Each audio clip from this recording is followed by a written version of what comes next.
Tыңдаңыздар. Құз төресі бүркіт жан-жануарлар арасында өтетін қазақша күрес сайыста шақырады. Сайыста жеңіп шыққан балуанға арнаған арнайы сыйлық бар. Медеттер жиналатын бұл сайыста қазақ даласының түкпір-түкпірінен келген балуандар күш сынасады. Қанекей кім күшті екен? Тыңдаңыздар.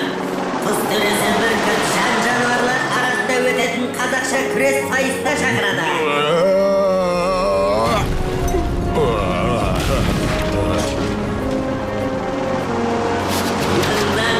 Тыңдаңыздар.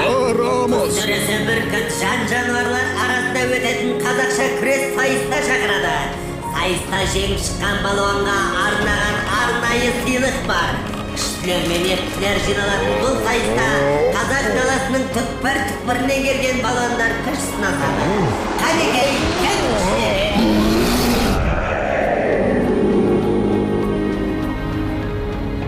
Бұл жарыста жеңіске жету оңай емес. Саған көп жаттығу қажет балам. Қазірден бастап дайындыққа кірісейік. Мен дайынмын. Төзімді бол. Бұл да балуанға аса қажетті қасиеттің бірі. Жарты жолда жігеріңді жасытып алсаң, жеңіске жету қиын болады, ұқтың ба? Ұқтым. Ал енді мына қапты тастарға толтырып әкел.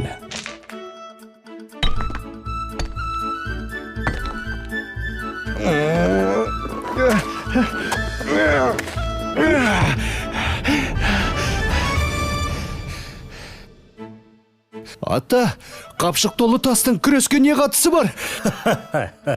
Керек тастың ауырлығы жоқ деген балам. Неғұрлым жаттығуда қиын болса, сайыста оңай болады. Алдыңда сенен салмағы басым, қарсыласың тұр деп есепте.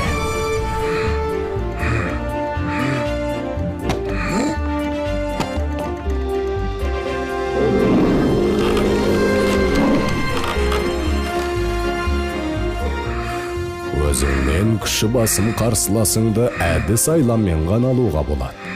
Мысалы, анда қарашы.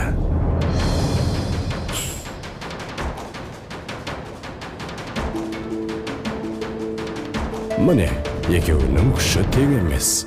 Алайда кішкентай Дәуіттің әрекеті үлкен жыланның бетін қайтарды. Түсіндім, ата.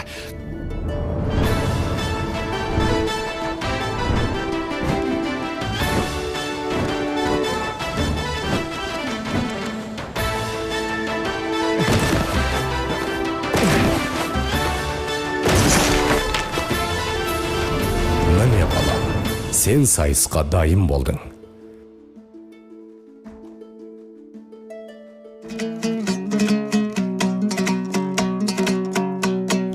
Қой болсақ та момынды, күдірейтіп жонымды, сөз сөйлесем қонымды, шешіп алмас тонымды, азулыға алдыртпай, қарсы-қарсы салдыртпай. Қазақтың ұлттық тағамы қымызды сүйісіне ішіп отыр. Әсіресе Африкадан келген мүйіз тұмсық кесеге қайта-қайта қол созуда. Ас болсын, мырзалар.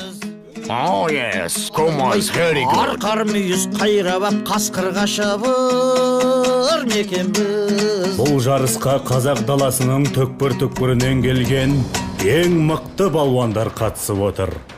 Осы күрес сайысын біз жеңімпаз балуанның атымен атауды ұйғардық.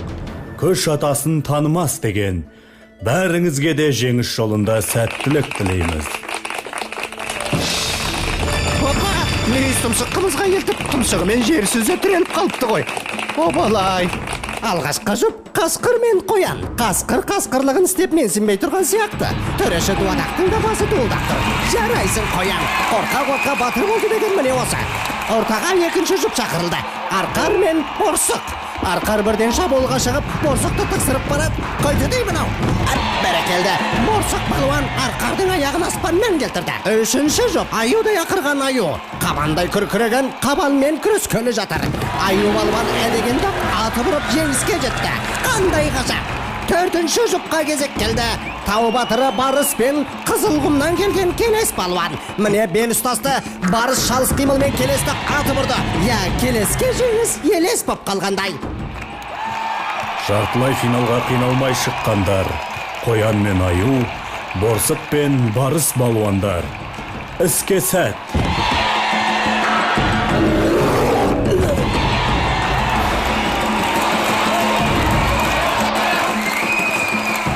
Міне көптен күткен ақтық сайыс келіп жетті. Орман алыбы аю балуан мен тау батыры барыс балуан. Кім жеңеді?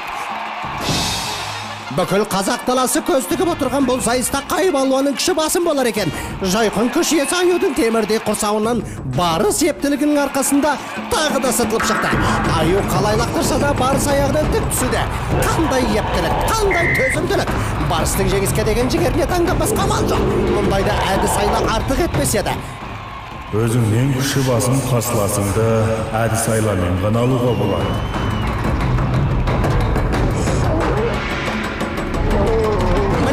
Барыс елін тауып алып ұрды. Таза жеңіс, ғажақ. Міне жеңімпаз да анықталды. Барыс балуанның құрметіне бұл сайысымыз ендігі жерде Қазақстан барысы деген атпен өтетін болады. Құттықтаймыз. Жарайсың балам. Сен қазақша күрестің мәртебесін тағы да бір көтеріп тастадың. Ұлттық күресіміздің абыройын асқақтата бер.